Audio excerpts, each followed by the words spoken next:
Assalamualaikum warahmatullahi wabarakatuh. Waalaikumsalam warahmatullahi wabarakatuh. Bismillahirrahmanirrahim. Alhamdulillahi rabbil alamin. Wassalatu wassalamu ala ashrafil anbiya'i wal mursalin, Sayyidina wa maulana Muhammadin wa ala alihi wa ashabihil mujahidin at-tahirin, amma ba'du. Saudara-saudara kaum muslimin rahimakumullah. Taubat berasal dari kata-kata taba yatubu yang isim masdarnya adalah taubatan. Artinya sama dengan roja'a yarji'u, ada ya'udu, pulang atau kembali. Bertobat maksudnya kembali dari yang dilarang oleh Allah. Kalau dalam perjalanan hidup ini kita suka menerjang larangan-larangan Allah, melaksanakan apa-apa yang dilarang olehnya, maka taubat artinya meninggalkan larangan-larangan itu dan kembali kepada apa yang diperintah oleh Allah Subhanahu wa ta'ala. Kenapa taubat ini harus disegerakan? Karena makhluk bernama manusia ini sulit melepaskan diri dari dosa dan salah. Nabi bersabda, kullu bani Adam khatta'un wa khairul khatta'ina tawwabun. Setiap anak Adam, yakni setiap manusia, pasti mempunyai dosa dan kesalahan. Dan sebaik-baik orang yang mempunyai dosa dan kesalahan ialah orang yang segera bertaubat. Dengan kata lain, orang yang baik sesungguhnya bukanlah orang yang tidak punya salah, karena tidak ada orangnya yang tidak punya salah. Tetapi orang yang baik adalah orang yang apabila melakukan kesalahan, dia segera sadar, dijadikannya kesalahan itu sebagai pelajaran untuk tidak diulanginya lagi pada masa-masa yang akan datang. Inilah yang digambarkan oleh Allah Subhanahu wa ta'ala dalam surah Ali Imran ayat 135. Walladzina iza fa'alu fahishatan, dan orang-orang yang apabila mereka terjatuh ke dalam perbuatan dosa, au zalamu anfusahum, atau berbuat zalim kepada diri mereka sendiri, zakarullaha fastaghfaru lidzunubihim, mereka segera ingat kepada Allah dan memohon ampun terhadap dosa yang pernah mereka kerjakan. Saudara-saudara kaum muslimin rahimakumullah, sejak awalnya iblis memang sudah memproklamirkan diri di hadapan Allah Subhanahu wa ta'ala. Apa kata iblis? Ya Rabbi wa izzatika la azalu aghwi bani Adam ma damat arwahuhum fi ajsadihim. Ya Allah, demi kemuliaanmu saya bersumpah, kata iblis, saya akan selalu memperdayakan anak-anak Adam. Saya akan selalu menggoda manusia selama ruh mereka masih ada di dalam jasad mereka. Jadi selama ruh masih ada di dalam jasad, selama itulah iblis akan selalu berusaha menggelincirkan manusia untuk jatuh ke tempat-tempat salah dan ke tempat-tempat dosa. Tetapi kemudian Allah juga memberikan jaminan. Allah menjawab proklamasi iblis ini, wa izzati wa jalali ya mal'un la azalu aghfiru lahum mastaghfaru. Demi kehormatanku, demi kemuliaanku, hai mal'un, hai yang terkutuk, hai iblis, kalaupun engkau selalu memperdayakan manusia, kalaupun engkau selalu menipu dan menggoda mereka sepanjang ruh mereka masih ada di dalam jasad, aku akan senantiasa memberikan ampun kepada mereka sepanjang mereka memohonkan ampun kepadaku. Inilah jaminan dari Allah Subhanahu wa ta'ala. Saudara-saudara kaum muslimin rahimakumullah, oleh karenanya apabila kita berbicara tentang taubat, artinya kita berbicara tentang tingkah laku kita dalam kehidupan sehari-hari. Apa yang harus kita lakukan untuk sempurnanya satu taubat? Pertama, menyesal terhadap dosa yang pernah kita lakukan. Kadang-kadang ada juga orang bertaubat Tapi bukan nyesal terhadap dosa yang dia kerjakan, malah puas katanya. Dia ngomong sama teman-temannya, saya dulu zaman muda sudah kenyang judi, kenyang zina, kenyang mabuk-mabukan, sudah puas. Sekarang tinggal benernya saja, saya sudah taubat. Taubatnya sih bagus, tapi puasnya itu yang jelek. Kenapa harus dikatakan puas? Bukan puas, menyesal. Menyesal saya dulu, kenapa hanyut terjebak dosa, kenapa tenggelam di meja judi, kenapa tenggelam di minum-minuman keras, kenapa hanyut kepada perbuatan munkar dan maksiat. Saya menyesal sekali. Menyesal diperintah dan bukan malah puas. Dari rasa menyesal ini nanti timbul hal yang kedua, yaitu berniat tidak akan mengulangi lagi perbuatan dosa. Kalau menyesal tapi masih diulangi lagi, itu belum taubat yang sebenarnya. Saya kapok, menyesal, tidak mau minum minuman keras lagi. Besok tidak ada minuman keras, malah pusing, nyari kesana kemari. Itu belum taubat yang sebenarnya. Jadi setelah menyesal, berniat tidak akan mengulangi lagi perbuatan dosa itu. Kalau menyesal tapi masih diulanginya lagi, itu sama saja dengan main-main.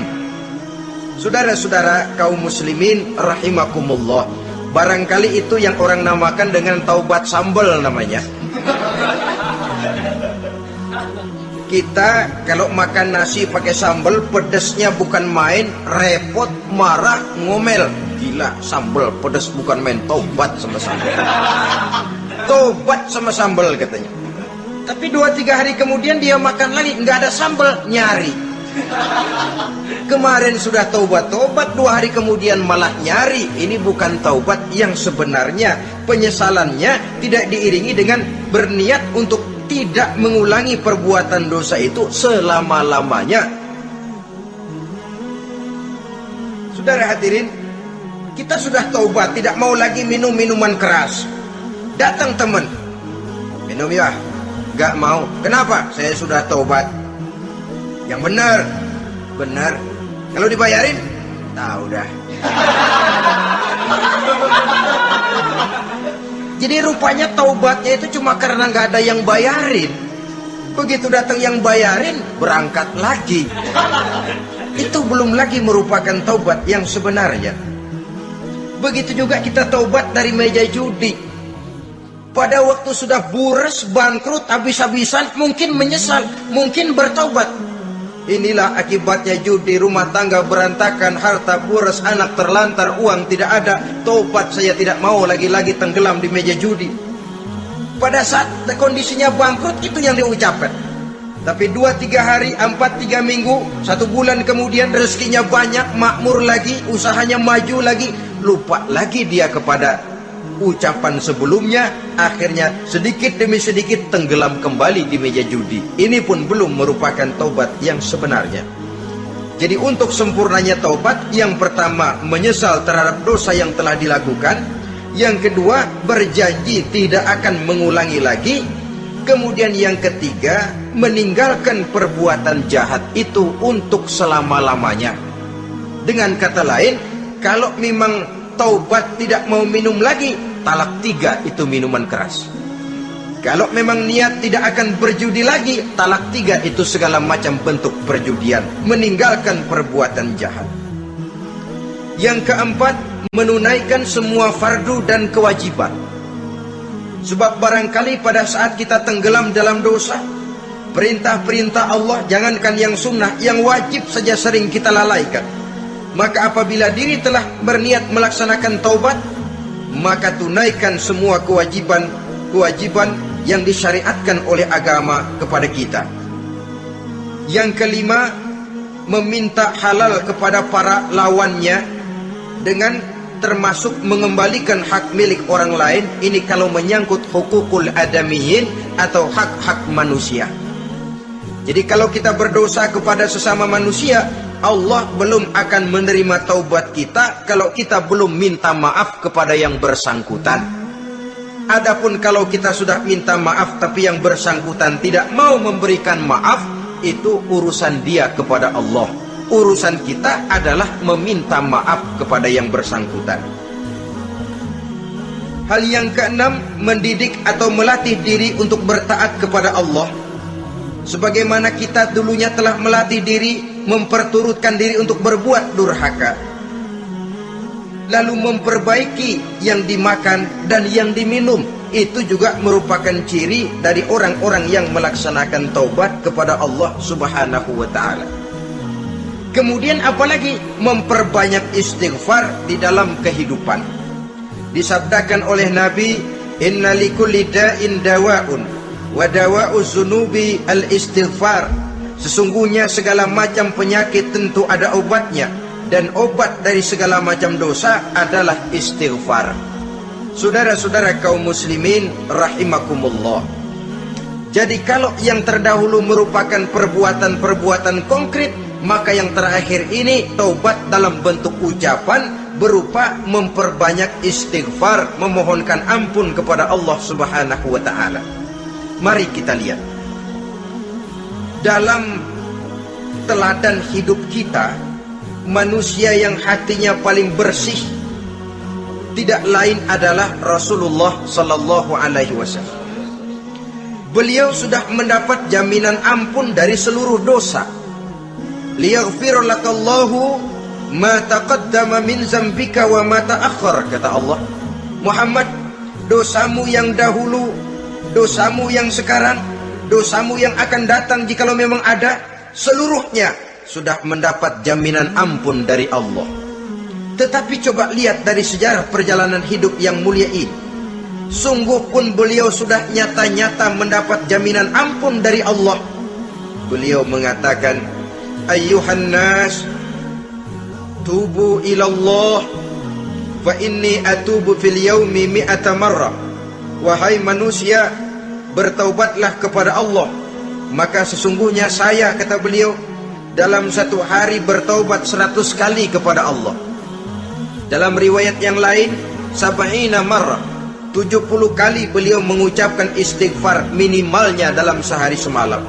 Orang yang sudah nyata-nyata mendapat jaminan ampun dari Allah ini, satu hari satu malam istighfarnya minimal 70 kali.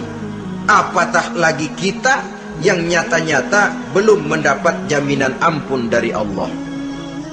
Di dalam satu hadis diriwayatkan bahwa iblis laknatullah alaih pernah berkata, ahlaktun nasa bizzunubi wal ma'asi. Aku rusak dan aku hancurkan kehidupan manusia dengan dosa dan dengan segala macam perbuatan maksiat. Iblis menghancurkan manusia dengan menanamkan kegemaran berbuat dosa dan menanamkan kesukaan untuk bergelimang dalam dunia maksiat. Tetapi kemudian iblis mengakui, wa ahlakuni bila ilaha illallah wal istighfar. Tetapi kemudian terbalik, manusia menghancurkan aku dengan kalimat la ilaha illallah dan dengan istighfar, yakni mengucapkan astaghfirullahalazim. Inilah senjata pemungkas menghadapi upaya iblis untuk menghancurkan manusia. Kalau iblis menghancurkan manusia dengan perbuatan dosa, dengan menenggelamkan manusia ke dalam perbuatan-perbuatan maksiat, hendaknya kita sadar. Pada saat kita terdorong untuk melakukan perbuatan dosa, kita lalu sadar inilah perangkap iblis untuk membinasakan saya. Pada saat kita terjebak ke dalam perbuatan maksiat dan munkarat, ingatlah baik-baik, inilah perangkap iblis untuk merusak dan membinasakan saya. Maka hancurkan perangkap iblis, hancurkan tipu daya dan usaha iblis itu dengan apa? Dengan kalimat la ilaha illallah dan dengan memperbanyak istighfar. Falamma ra'aitu dzalik, ketika aku lihat hal itu, kata iblis, mereka hancurkan kita dengan dosa dan maksiat, dan kita hancurkan mereka dengan la ilaha illallah dan istighfar.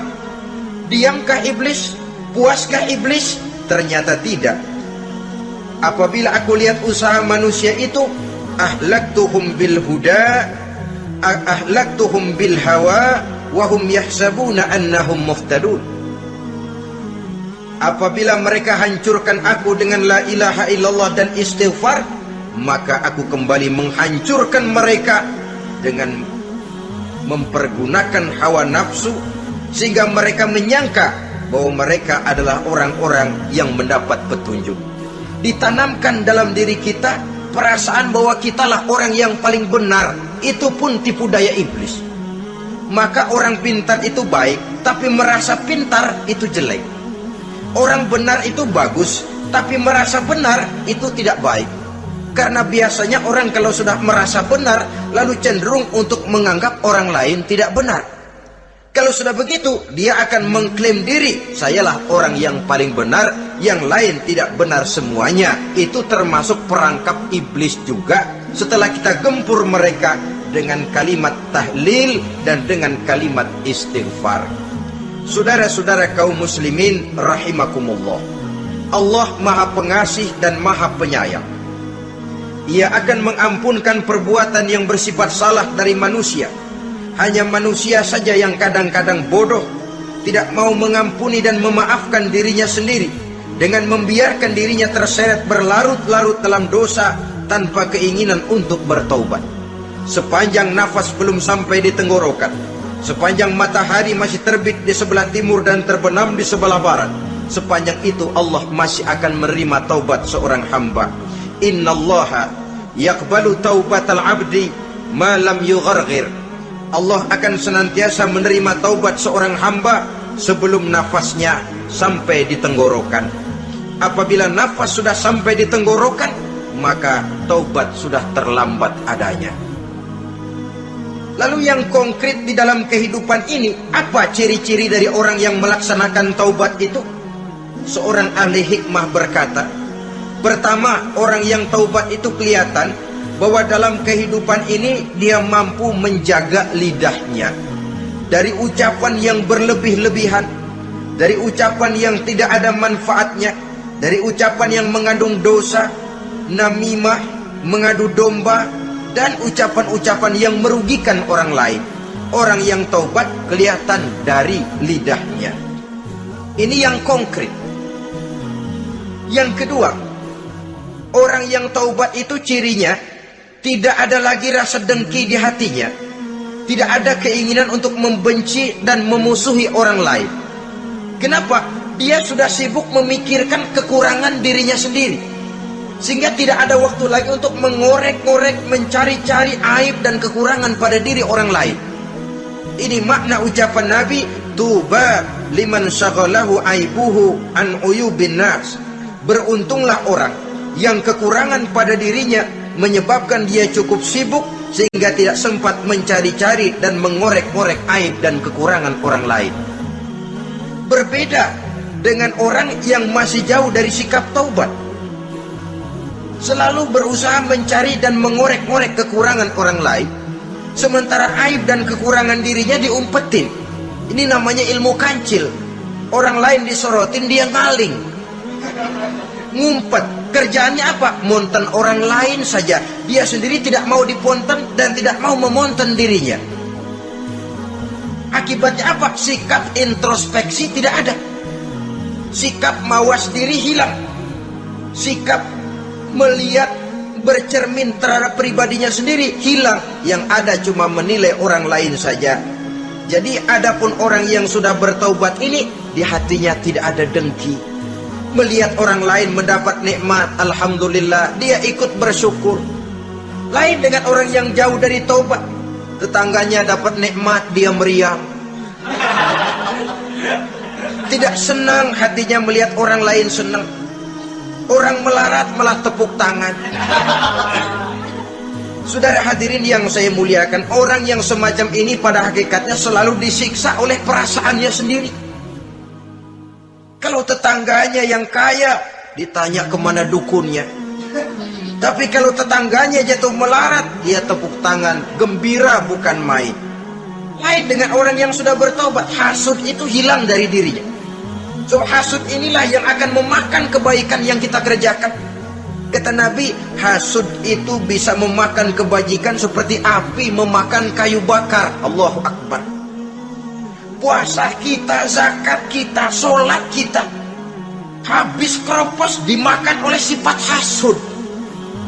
Tidak terasa, tapi begitu kita punya sifat dengki kepada orang lain, maka solat kita dimakan oleh dengki tadi, puasa kita dimakan oleh dengki tadi, segala macam kebaikan yang kita kerjakan dimakan oleh si dengki tadi. Seperti api memakan kayu bakar, cepat sekali. Itulah sebabnya bagaimanapun banyak kebaikan yang sudah kita kerjakan, jangan bangga dan jangan lalai. Sebaliknya, bagaimanapun besar dosa dan kesalahan yang pernah kita lakukan, jangan putus asa dari rahmatnya Allah Subhanahu wa ta'ala. Jadi yang kedua, ciri orang yang bertobat, di hatinya tidak ada dengki dan tidak ada rasa ingin memusuhi orang lain. Dia berhadapan dengan setiap orang dengan modal husnuzon, baik sangka kepada Allah, tidak a priori. Kadang-kadang ada orang ketemu saja baru tapi sudah punya rasa jelek, diperturutkannya suuzonnya. Yang ketiga, ciri orang bertaubat itu menjauhkan diri dari pergaul dengan orang-orang jahat. Sebab kita tahu bahwa pergaulan sangat besar pengaruhnya dalam ikut membentuk kepribadian manusia. Asyariku wa fi syarri syarrun. Bersekutu dengan kejahatan biasanya ikut jadi jahat. Walaupun secara langsung tidak melakukan kejahatan, tapi sudah termasuk dalam jamaah yang jahat juga namanya. Saudara-saudara kaum muslimin, bukan berarti orang yang taubat lalu tidak mau bergaul itu juga mencerminkan keangkuhan diri. Bergaul dia bergaul, tetapi kepada orang-orang yang jahat ia sekedar menghindarkan diri pergaulannya itu dari kejahatan yang bisa ditimbulkan oleh orang-orang jahat tadi. Ciri yang keempat dari orang yang bertaubat, dia mempersiapkan diri untuk menghadapi mati. Mempersiapkan diri. Sebagaimana kita tahu, kalau kita akan pergi ke luar kota, tentu kita membawa bekal. Makin jauh perjalanan, makin banyak bekal yang harus kita bawa. Hidup ini adalah perjalanan panjang yang kita juga memerlukan bekal dalam kehidupan. Orang yang bertaubat, orang yang mempersiapkan diri untuk menghadapi maut dan menghadapi hari-hari sesudah maut itu datang. Menghadapi kehidupan di alam barzakh, menghadapi kehidupan di alam akhirat dan selanjutnya. Dia mempunyai persiapan, sehingga kapan maut datang, dia sudah punya persiapan lebih dahulu. Saudara, kalau kita siap dipukul orang, pada saat pukulan itu datang, rasanya sakitnya agak lebih kurang daripada kita tidak pernah siap untuk dipukul. Walaupun bobot pukulannya sama, tapi kita akan lebih punya daya tahan kalau kita sudah siap. Oleh karena itu, orang yang bertobat, orang yang mempunyai persiapan untuk menghadapi mati. Tidak hanya untuk menghadapi mati, tapi juga menghadapi hidup di seberang kematian nanti. Maka karenanya, dia sibuk dengan dunianya, tapi juga dia lebih sibuk dengan akhiratnya.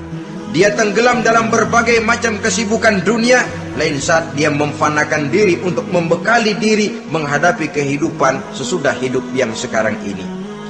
Ciri-ciri ini tentu akan kelihatan dari gerak hidup seseorang.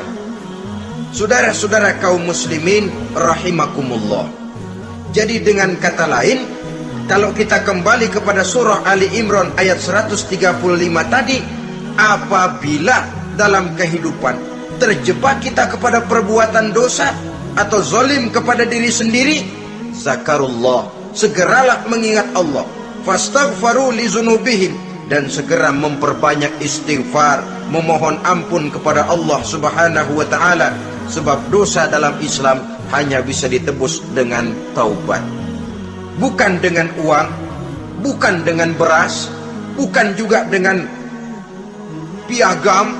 Dosa dalam Islam hanya bisa ditebus dengan melaksanakan taubat kepada Allah. Dan untuk bertaubat tidak usah ngulur waktu.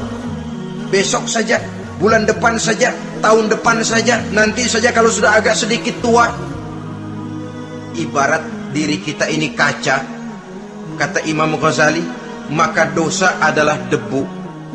Apabila kaca kena debu, sedikit nempel debu lalu dilap, sedikit nempel debu terus dilap lagi, insya Allah kaca akan tetap bersih. Tapi kalau kita menunggu debu sampai banyak, apalagi sampai berurat, berkarat, nanti akan sulit membersihkannya. Demikian hati manusia itu.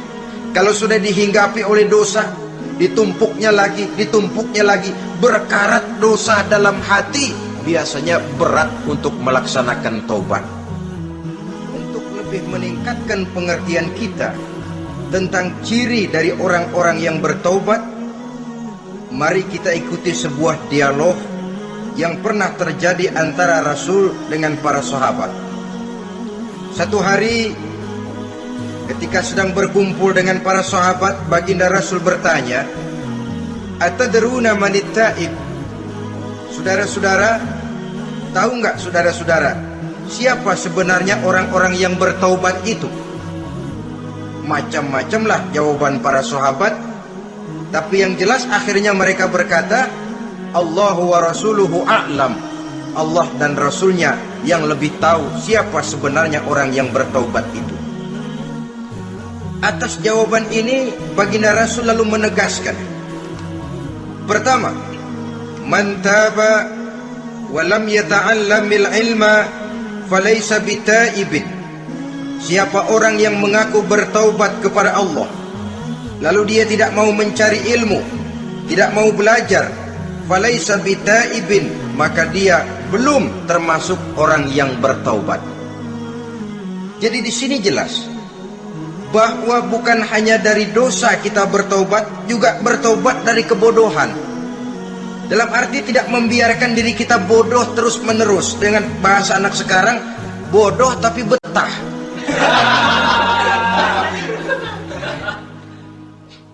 Orang yang mengaku bertaubat tapi tidak menggali ilmu, tidak mau belajar, tidak mau mencari ilmu, tidak hadir di mana majelis taklim, belum dianggap taubat yang sebenarnya.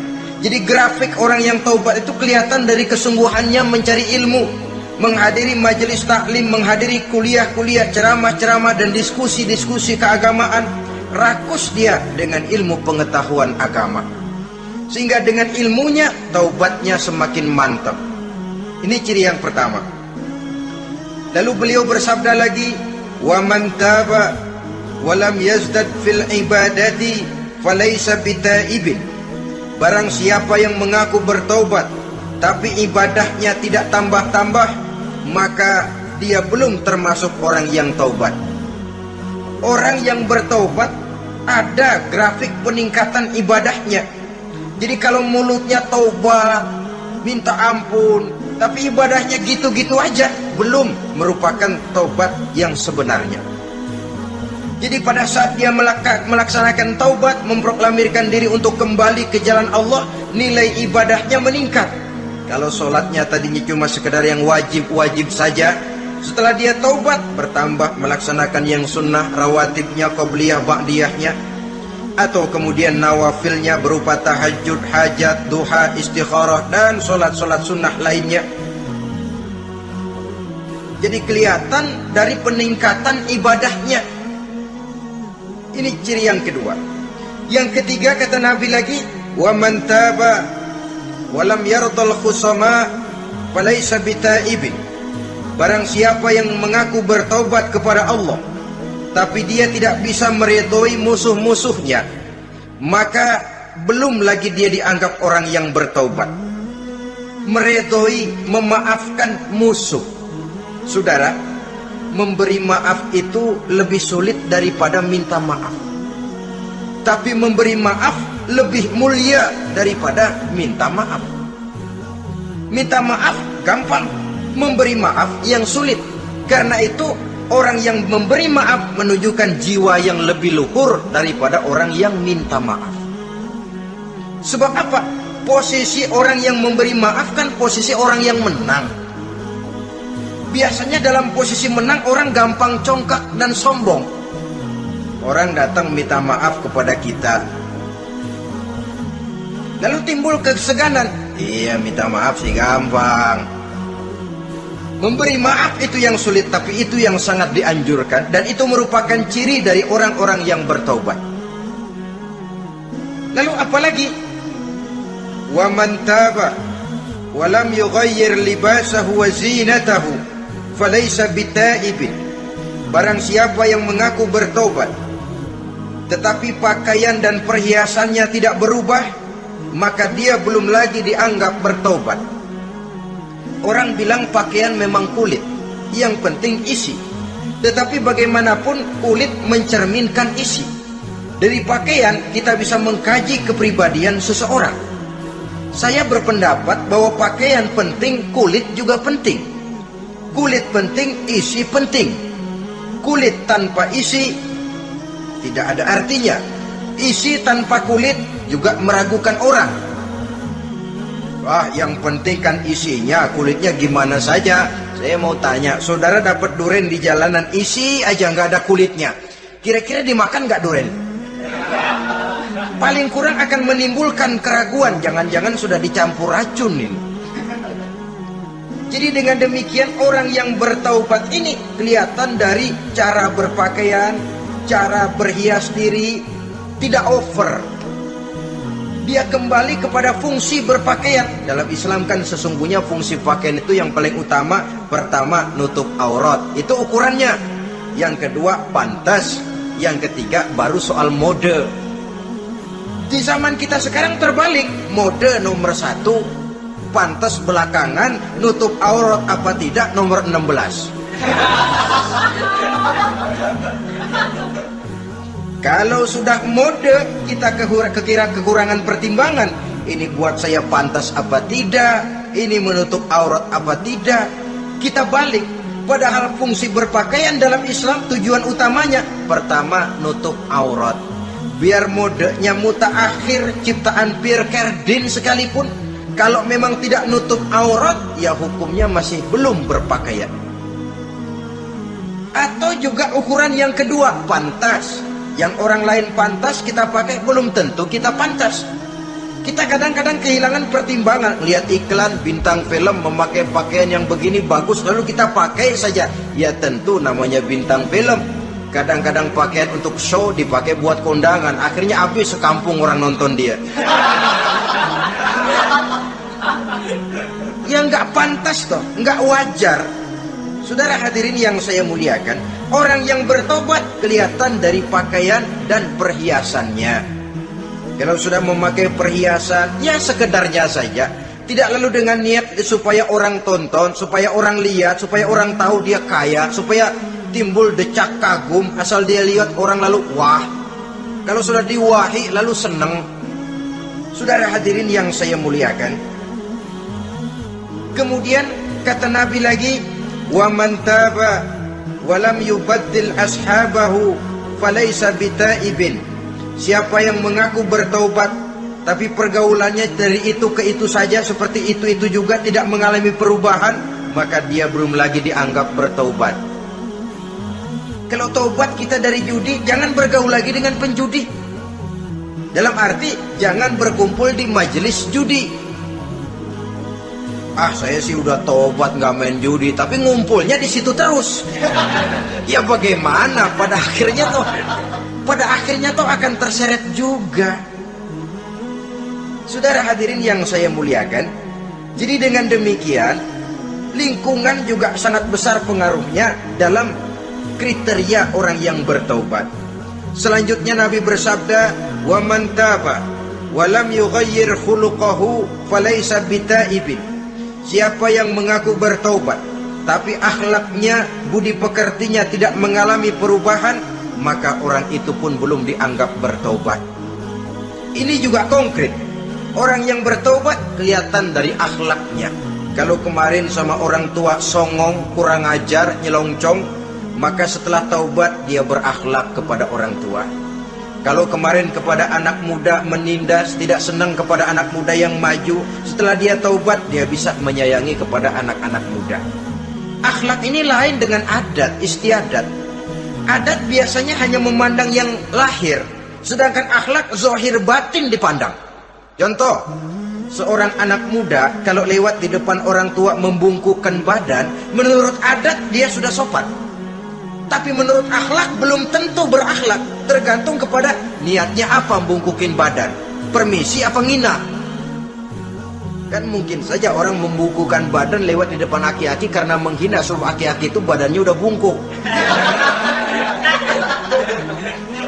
Jadi gerakan zahir yang baik yang diiringi dengan niat yang baik, itulah cerminan daripada akhlak. Kalau adat terlepas dari soal niat, asal zahirnya sudah oke, menurut adat, oke, dia beradat. Niatnya apa? Adat tidak pernah menilai. Maka orang yang bertaubat pun kelihatan dari akhlaknya, dan akhlak itu adalah keseluruhan tingkah hidup manusia. Cara berjalan ada akhlak, cara makan ada akhlak, cara duduk ada akhlak, cara tidur ada akhlak. Sehingga pantas ketika Siti Aisyah ditanya, Aisyah, Rasulullah itu akhlaknya apa sih? Beliau menjawab, karena Rasulullah khuluquhul Quran. Rasulullah itu akhlaknya Quran. Sehingga di kalangan ilmuwan lalu ada ungkapan bahwa Nabi Muhammad adalah Quran berjalan. Maksudnya seluruh konsepsi Quran sudah diterjemahkan dalam kehidupan Nabi. Maka tidak heran kalau Islam mengatur kehidupan manusia sejak yang sekecil-kecilnya sampai yang sebesar-besarnya. Cara berpakaian ada akhlaknya, kan begitu toh dalam Islam. Saudara diri di depan kaca, ngaca, ada akhlaknya, ada bacaannya. Allahumma kama hasanta khalqi fahassin khuluqi. Sampai saudara masuk ke dalam WC sekalipun ada akhlaknya. Karena akhlak adalah keseluruhan gerak hidup manusia. Orang yang bertobat kelihatan dari perubahan akhlaknya. Kemudian beliau bersabda, wa man taba wa lam yatwi firashahu wa bisatahu falaysa bitaibin. Siapa orang yang mengaku bertaubat tetapi dia tidak menggulung tempat tidur dan spraynya, maka dia belum dianggap bertaubat. Ini bahasa kinayah. Menggulung spray, melipat tempat tidur artinya lebih banyak ibadahnya daripada tidurnya. Kalau ngaku taubat tapi sehari 24 jam, 22 jam tidur, cuma 2 jam ibadah, ya belum mencapai kriteria itu. Dengan kata lain, orang apabila sudah memproklamirkan diri untuk taubat, menyingsingkan lengan baju, melipat spray, menggulung tempat tidur. Bukan berarti dia tidak tidur-tidur, tetapi bersiap diri untuk melaksanakan ibadah yang pada saat dia terjebak dalam dosa, sudah banyak ibadah yang ditinggalkannya. Saudara-saudara kaum muslimin rahimakumullah. Kemudian beliau bersabda pula, wa man taba wa lam yatasaddaq falaysa bitaibin.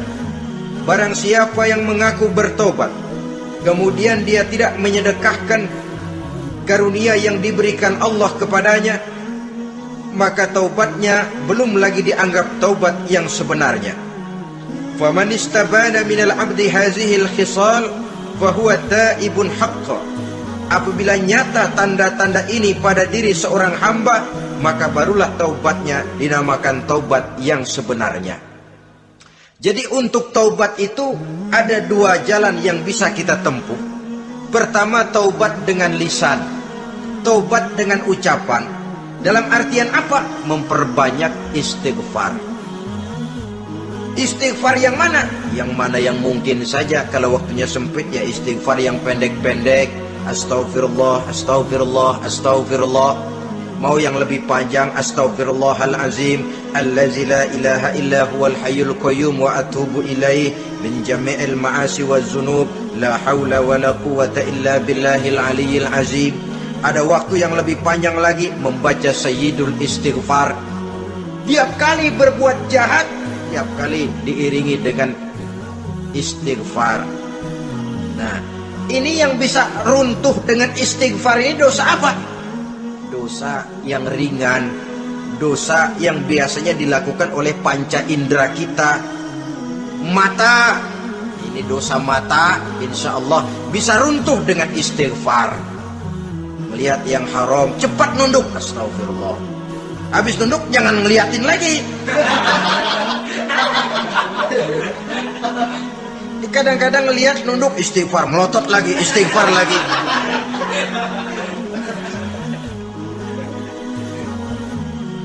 Saudara hadirin yang saya muliakan, Kata Imam Ali, nazratul ula laka wathaniyatu alaika. Ini dalam menjaga mata. Pandangan pertama rezekimu, kelihatan, namanya kelihatan kan rezeki.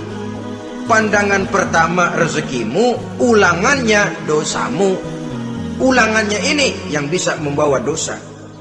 Dosa karena lidah, mengucapkan kata-kata yang menyakitkan orang. Dengan istighfar, insya Allah runtuh. Adapun dosa-dosa besar lainnya, tentu harus dengan perbuatan. Tidak cukup dengan sekedar istighfar saja. Perbuatannya apa? Itulah seperti yang sudah saya sampaikan pada ciri-ciri orang yang bertaubat tadi.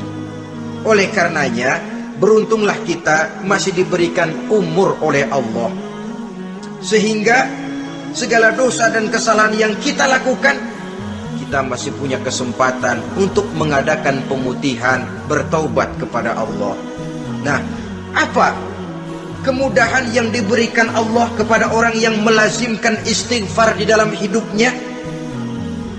Pertama, kata Nabi, man lazimal istighfar, siapa orang yang melazimkan, membiasakan diri istighfar, diberikan keistimewaan oleh Allah. Pertama, ja'alallahu lahu min kulli dhiqin makhraja.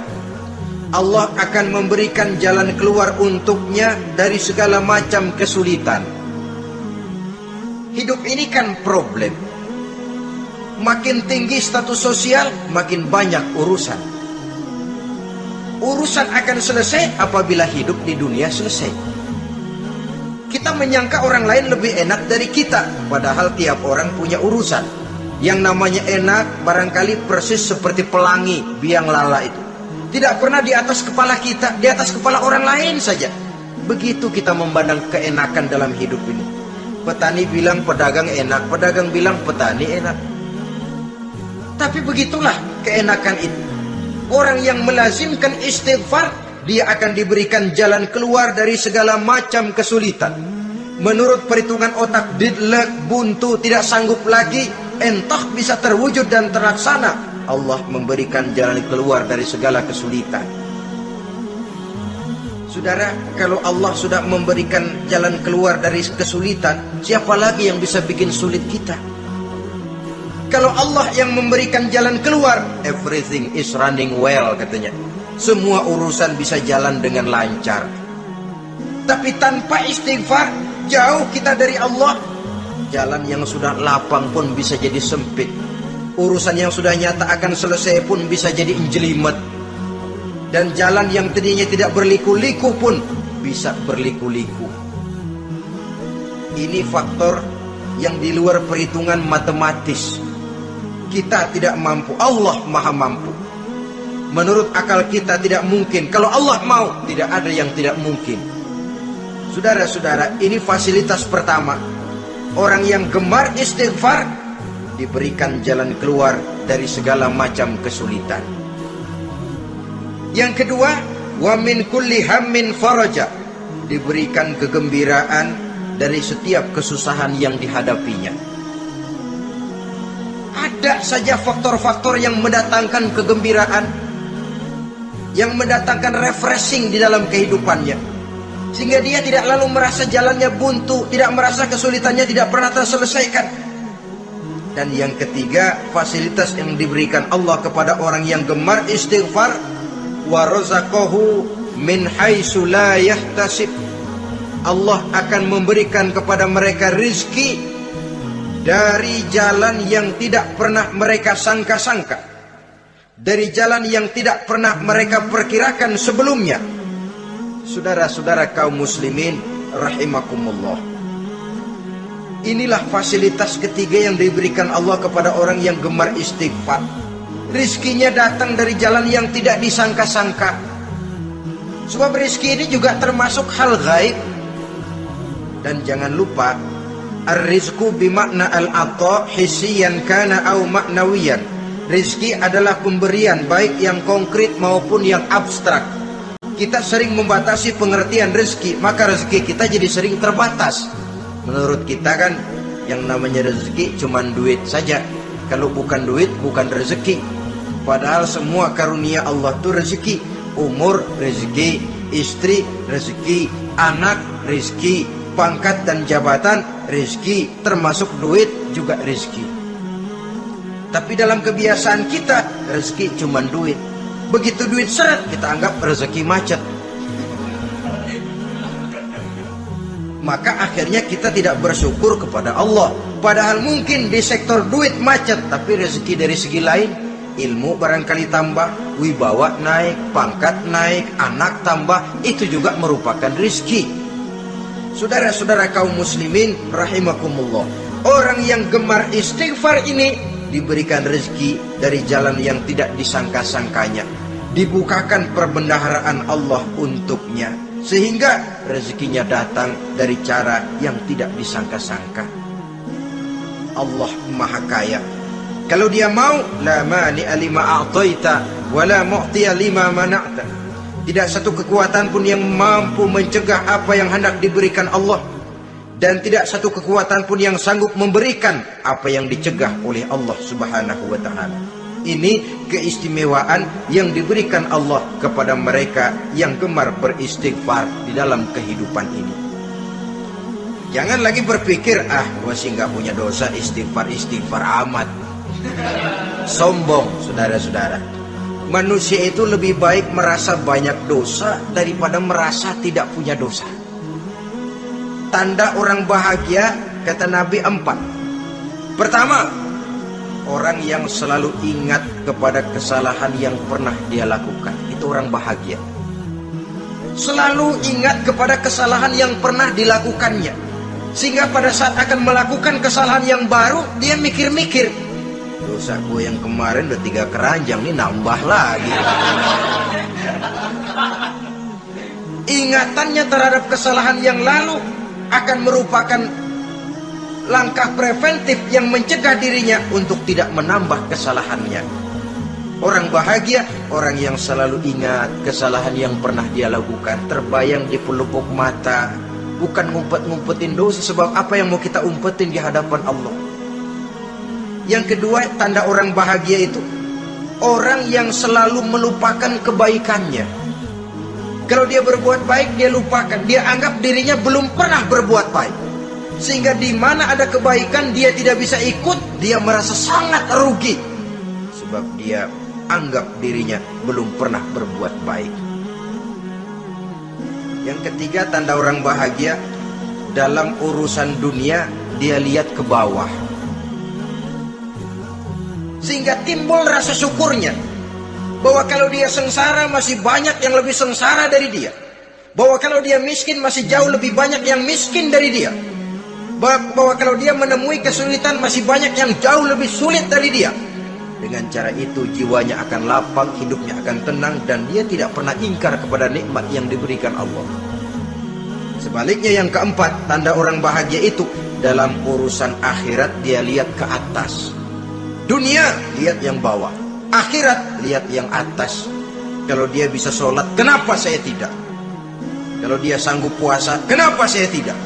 Kalau dia bisa baca Quran, kenapa saya tidak? Timbul panas, nyontoh ibadah mendatangkan kebahagiaan. Rakus ibadah malah dianjurkan, rakus dunia malah tercela. Nah, lawanannya orang celaka, saudara-saudara. Orang celaka juga tandanya 4, lawanan yang tadi itu. Pertama, orang yang selalu melupakan kesalahannya. Kalau berbuat dosa lupa, sok bersih. Alah, dosa gue mah dikit. Saudara hadirin yang saya muliakan, orang yang selalu melupakan kesalahan, menganggap dirinya bersih, akhirnya kalau ingin berbuat dosa nggak mikir-mikir, tidak ada lagi yang ditimbang-timbang. Selanjutnya, yang kedua, orang celaka itu orang yang selalu mengingat kebaikannya. Akhirnya apa? Timbul sifat nepuk dada, membanggakan jasa, lahirlah pahlawan-pahlawan kesiangan. Selalu membanggakan diri, nepuk dada, kalau enggak saya, itu masjid, kalau enggak saya, itu pesantren, kalau enggak saya, itu umat, kalau enggak saya. Memangnya kalau enggak sampean kenapa? Orang yang celaka adalah orang yang selalu menghitung-hitung kebaikan yang pernah dikerjakannya. keikhlasannya kurang, makin dia hitung, makin kurang nilai pahalanya. Makanya kalau berbuat baik, ya anggap saja buang sampah, gak usah ditengok-tengok, gak usah diingat-ingat, dan gak usah mengharap orang yang kita tempat berbuat baik akan membalas kebaikan. Saudara hadirin yang saya muliakan, yang ketiga, tanda orang celaka dalam urusan dunia, ngelihatnya ke atas, panasnya timbul, syirik dan dengkinya naik, rakusnya jadi.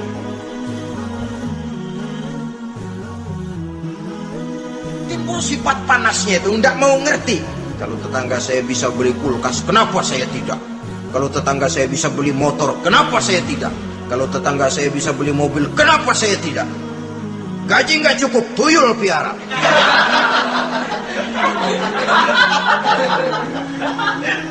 Orang itu kalau sudah didorong oleh rakus kan bisa jadi menghalalkan segala macam cara untuk mencapai tujuan. Dibakar oleh sifat tamak dan rakus bin serakah.